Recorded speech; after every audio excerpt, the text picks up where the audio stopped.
लेकिन अब बंगाल के चुनाव के परिणाम, यूपी के चुनाव के परिणाम वो कैसे प्रभावित है? ममता दीदी उतना अपसेट नहीं है जितना ज्यादा अपसेट अखिलेश है। उनकी बॉडी लैंग्वेज को आप बहुत नजदीक से देखें तो ऐसा लगता है जैसे उनमें झुंझलाहट है, कुछ फ्रस्ट्रेशन है। समाजवादी पार्टी अकेले कैसे टक्कर लेगी? अखिलेश यादव की चिंता किस बात की? यही है, उनको लगता है कि अब बीजेपी चारों ओर से निश्चिंत हो गई है, उसका इकलौता और मेजर फोकस उत्तर प्रदेश है। जो अखिलेश जी कह रहे हैं कि भाई अब उनको तो किसी ज्योतिषी ने कहा है कि उनकी सरकार बनेगी। इससे पंडित जी खुश होने वाला नहीं है। देखिए, पंडित जी बड़ा होशियार आदमी होता है और समझदार आदमी। नमस्कार, स्वागत है आपका। मैं हूं अवनीश विद्यार्थी और आप देख रहे हैं ब्रेकिंग न्यूज।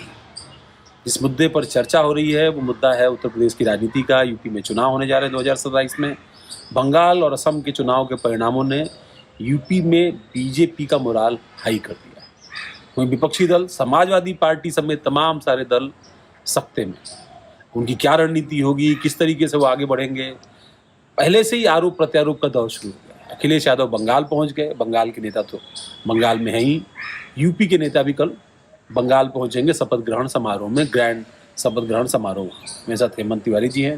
हेमंत जी जाने माने पत्रकार देश के, और खास तौर पर उत्तर प्रदेश के विषयों पर उनकी टिप्पणी काफ़ी चर्चित रहती है। हेमंत जी, स्वागत है आपका जी। ये जो परिणाम आए हैं बंगाल या असम, खास तौर पर बंगाल, क्योंकि विपक्ष वहाँ उम्मीद कर रहा था कि वो वापस सत्ता में आएंगे और उससे एक उनको मोमेंटम मिलेगा यूपी में।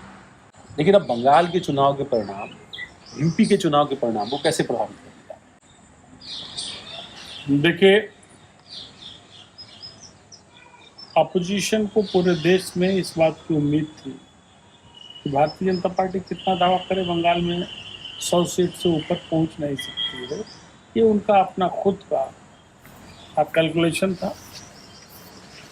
और आज का जो परिदृश्य है उसमें मुझे लगता है कि बंगाल हारने के बाद ममता दीदी उतना अपसेट नहीं है जितना ज्यादा अपसेट अखिलेश है। बंगाल में ममता की हार के बाद अखिलेश यादव के जो रिएक्शन आए हैं, उनकी बॉडी लैंग्वेज को आप बहुत नज़दीक से देखें तो ऐसा लगता है जैसे उनमें झुंझलाहट है, कुछ फ्रस्ट्रेशन है। आमतौर पर ऐसा नहीं होता रहा है। अखिलेश यादव बड़ा कंफर्टेबल अपने आप को फील कर रहे थे उत्तर प्रदेश में, खासतौर पर 24 के परिणामों के बाद। जी, हम लोग इस बात पर कई बार चर्चा कर चुके हैं उनीश जी आपके साथ कि 2024 के जो नतीजे थे वो अखिलेश यादव के लिए बहुत बड़े मॉरल बूस्टर थे। और अगर 2024 के नतीजों को आप ट्रांसलेट कर दें असेंबली सेगमेंट वाइज तो अखिलेश यादव की सरकार थी, वही मान के चल रहे थे। लेकिन भारतीय जनता पार्टी जिस स्ट्रेटजी से, जो पोल मैनेजमेंट उसका है, उसका जो एग्रेशन है, उसने जो परफॉर्म किया है जिस तरीके से, वो अनमैचेबल है। और यही सबसे बड़ा काजाफरी है अखिलेश यादव के लिए। अखिलेश यादव जो पीडीए का एक एजेंडा बना करके चल रहे थे, जिस एजेंडे पर उनको 2024 की कामयाबी मिली थी, वो उसी को आगे धार दे रहे थे। लेकिन इस हार ने, जो ममता की हार है, समूचे विपक्ष को अचंभित किया है। और ख़ास तौर से अखिलेश यादव के जो मंसूबे रहे हैं उसको झटका लगा है। तो जाहिर सी बात है, नई रणनीति, नई तैयारी के साथ अखिलेश यादव को अब आगे के दिनों में मैदान में उतरना होगा। मैदान तो अब खुल गया है, उत्तर प्रदेश की लड़ाई शुरू हो गई है। और देखिए, भारतीय जनता पार्टी एक टारगेट लेके चलती है और उस टारगेट को पूरा करने के लिए उसकी संपूर्ण शक्ति लगा देती है। बंगाल में या असम में इस देश का कोई भी ऐसा राज्य नहीं रहा होगा जहाँ का बीजेपी वर्कर, बीजेपी नेता, बीजेपी स्ट्रेटजिस्ट वहाँ न गए हैं। बंगाल में तो पूरा उत्तर प्रदेश भर गया था साहब। उत्तर प्रदेश के मंत्री, उत्तर वो कह रहे हैं कि हमारे तो आपके 403 विधानसभा है, तो आप मान के चलिए कि हर विधानसभा नहीं, हर वार्ड में हमारे पास एक बड़ा नेता बीजेपी का जो है मौजूद रहेगा। समाजवादी पार्टी अकेले कैसे टक्कर लेगी, अखिलेश यादव कैसे अकेले टक्कर लेंगे? यही तो बात बता रहा हूँ, अखिलेश यादव की चिंता किस बात की, यही है। उनको लगता है कि अब बीजेपी चारों ओर से निश्चिंत हो गई है, उसका इकलौता और मेजर फोकस उत्तर प्रदेश है, तो ये सब आकर के लद जाएंगे साहब। पर एक बात वो और भी कह रहे हैं, पर अखिलेश जी ने जाने से पहले बंगाल में जी। प्रेस कॉन्फ्रेंस की थी, और वो ये कह रहे हैं कि भाई आपको ये सोचने की जरूरत नहीं है, ये वोट चोरी की तरफ, वोट चोरी शब्द नहीं इस्तेमाल किया, पर उन्होंने कहा कि वोट की लूट है, और उन्होंने बाकायदा प्रेजेंटेशन किया। उन्होंने कहा कुंदरकी में हुआ, रामपुर में हुआ, ये ही एक्सपेरिमेंट बड़े पैमाने पर जाके बीजेपी ने बंगाल में किया है। और वो जब ममता बनर्जी से मिलते हैं तो उनका हाथ पकड़ के कहते हैं कि दीदी आप हारी नहीं है, क्योंकि ममता भी यही कह रही थी कि मैं हारी नहीं हूँ, मैं इस्तीफा नहीं दूंगी। देखिए, इससे कोई बहुत सकारात्मक असर नहीं पड़ने वाला है। अखिलेश यादव का ये जो कुछ एक्ट रहा है पॉलिटिकल जेस्चर बंगाल जाना, ठीक है, अब अपोजिशन के लीडर हैं, एक समर्थन मीटिंग उन्होंने की, गए उनके पास समर्थन की बात कही, लेकिन इसका नकारात्मक असर मुझे लगता है उत्तर प्रदेश में पड़ेगा। मैं सही बता रहा हूँ। हालांकि मैं आपसे लगातार कहता रहा हूँ कि भारतीय जनता पार्टी को पसीना पसीना होना पड़ेगा उत्तर प्रदेश में। हमारा यूपी की लड़ाई अलग है, लेकिन यूपी की लड़ाई तो अलग ही है, लेकिन भारतीय जनता पार्टी की जो स्ट्रेटजी है, अब मुझे लगता है कि अब उसको और ज़्यादा स्थापित कहने की जरूरत नहीं है। मतलब ये अपने आप सुपर एस्टेब्लिश्ड हो गई। जो मोमेंटम अखिलेश यादव को 24 के चुनाव के परिणामों में मिला था, वो मोमेंटम बंगाल ने दरअसल और बिहार ने यूपी में बीजेपी को दे दिया। बिल्कुल साहब, आप बताइए, सीधी सी बात है, जहां जाते हैं, जहां चाहते हैं वहां जीत लेते हैं, तो उत्तर प्रदेश क्यों नहीं चाहेंगे? उत्तर प्रदेश उनके लिए सबसे बड़ी टॉप एजेंडे में। दूसरी बात, जो स्ट्रेटजी, जो वर्क फोर्स असेंबली इलेक्शन में होगी बीजेपी की, वो पार्लियामेंट्री इलेक्शन में नहीं हो सकती थी, क्योंकि पूरे देश में चुनाव हो रहा था। नरेंद्र मोदी को, अमित शाह को पूरे देश में फोकस करना था। उत्तर प्रदेश में शायद उतना नहीं कर पाए, परिणाम उनके लिए ओवर कॉन्फिडेंस भी रहे, ओवर कॉन्फिडेंट भी रहे, टिकटों में बंटवारे की भी तमाम चीजें नहीं, लेकिन ये ओवर कॉन्फिडेंस बंगाल और बिहार जीतने के बाद तो नहीं आ जाएगा बीजेपी। राजनीति में कुछ भी संभव है, लेकिन भारतीय जनता पार्टी ने जिस तरीके की राजनीति अब तक की है और अपने आप को जिस तरीके से प्रूव किया है, जो टारगेटेड सक्सेस पाई है, उसको देखते हुए मुझे नहीं लगता कि किसी अभिमान में चूर हो जाएंगे, क्योंकि वहाँ एक व्यक्ति वाला सिस्टम नहीं है, वहाँ बहुव्यक्तीय व्यवस्था है। हालांकि ये मोदी और शाह युग की भाजपा है। कहा जाता है कि बड़े बड़े फैसले इन सारी दो लोगों को पता होते हैं, लेकिन कुल मिलाकर के जो एक स्ट्रक्चर है वो बहुव्यक्तीय है। पर आजकल तो सबको पता चलता है। पहले लोग कहते थे कि पता नहीं चलेगा वहाँ सीएम कौन होगा, वहाँ पर मिनिस्टर कौन होगा, पर सबको पता था कि सम्राट चौधरी बिहार में होंगे, सबको पता है कि हेमंत शर्मा असम में होंगे, सबको पता है कि शुभेंदु अधिकारी ही बंगाल में मुख्यमंत्री होंगे। तो अब तो बीजेपी भी उस स्टाइल में ही जा रही है जहाँ पर लगभग तय है कि कौन कहाँ कैसे बैठे। वो ठीक है, लेकिन क्या किसी को पता था कि रूपा गांगुली डिप्टी सीएम होंगी? ऐसा नहीं है। भाजपा अभी भी चौंकाती है, ठीक है, पहले जैसा नहीं चौंकाती। अब भजन लाल शर्मा जैसा नहीं चौंका सकती। भजन लाल शर्मा कोई जानता नहीं था, पहली बार चीफ मिनिस्टर हो गए, मोहन यादव चीफ मिनिस्टर हो गए।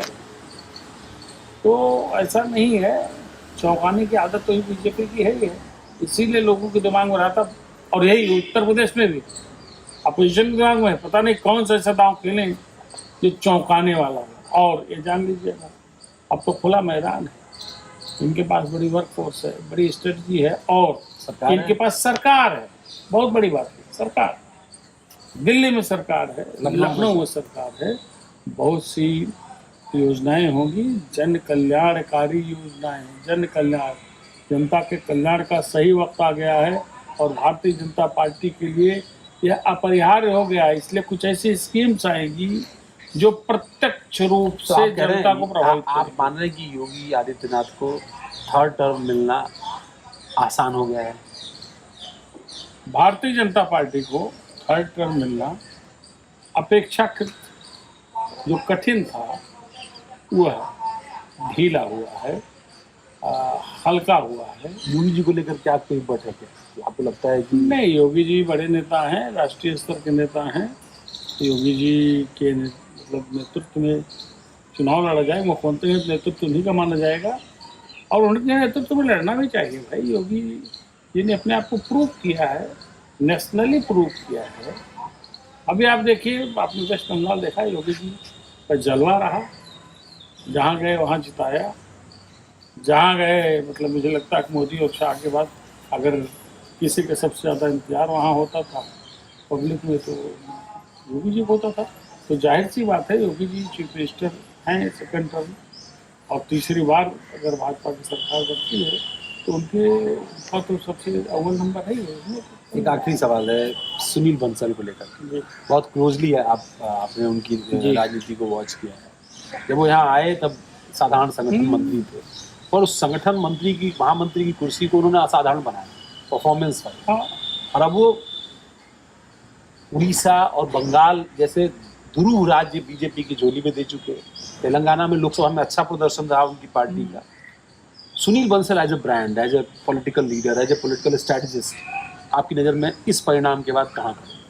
देखिए, सुनील बंसल जब उत्तर प्रदेश में आए तो बहुत साधारण तरीके से आए, साधारण तरीके से थे, लेकिन असाधारण तरीके से उन्होंने उत्तर प्रदेश की परिस्थितियों का अध्ययन किया। उस वक्त भारतीय जनता पार्टी के पास बहुत कुछ नहीं था साहब, कुछ भी नहीं था, बहुत बड़ा स्टेट नहीं था उत्तर प्रदेश, लेकिन बहुत कूल राजनेता हैं, कूल व्यक्ति हैं, ठंडे दिमाग से सोचते हैं, बड़े स्ट्रेटजिस्ट हैं, जमीन पर काम करने वाले व्यक्ति हैं, जमीन को समझने वाले व्यक्ति हैं। इसीलिए जो लक्ष्य रखते हैं, बल्कि मैं तो कहूँगा लक्ष्य भेदी उनका अभियान रहता है। जहाँ भी उन्होंने जो टारगेट किया उसको पाया। और उत्तर प्रदेश में ये सत्य है कि संगठन में जो महामंत्री संगठन का पद कितना महत्वपूर्ण होता है, यह सुनील बंसल ने इस्टेब्लिश किया। सुनील बंसल ने इस्टेब्लिश किया।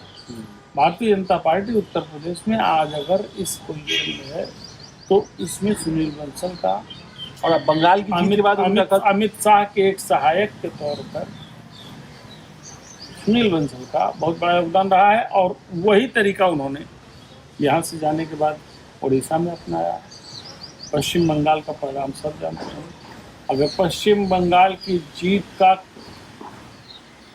एक बड़ा शिल्पी आप तलाशें तो जाहिर सी बात है, ऊपर से अमित शाह, उसके बाद जमीन पर सुनील बंसल। तो जमीन पर लो प्रोफाइल में रहने वाले, बहुत ज़्यादा दखल न देने वाले चीज़ों में, लेकिन स्थितियों का बहुत सटीक अध्ययन करने वाले और फिर उस पर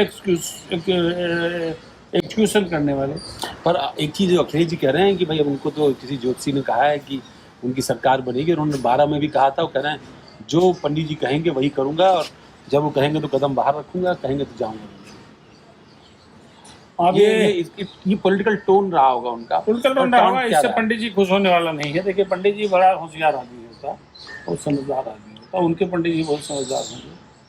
हाँ, पंडित वाकई थोड़ा सा होशियार, समझदार, दिमागदार होता है, सबसे अलग बुद्धि का व्यक्ति माना जाता है। तो इतनी जल्दी थोड़ा सा उसमें आता नहीं है, लेकिन अच्छा है। धर्म के प्रति, ब्राह्मणों के प्रति, पंडित के प्रति उनका अगर यह भाव बढ़ा है तो स्वाभाविक रूप से अच्छी बात है। सारे पंडितों के लिए अच्छी बात है, उनके लिए अच्छी बात है। हो सकता है कि पंडित कुछ मुलायम हो उनके प्रति, कुछ मुलायम हो उनके प्रति।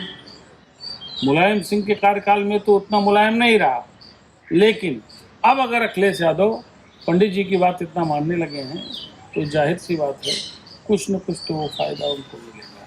ठीक है, बहुत बहुत धन्यवाद हेमंत जी इस चर्चा के लिए। आपकी क्या राय हमें ज़रूर बताइएगा, कमेंट करके बताइएगा, लाइक सब्सक्राइब हमारे चैनल को करिएगा, और वीडियो पसंद आया होगा तो ज़रूर कमेंट करिएगा। बहुत बहुत धन्यवाद, नमस्कार।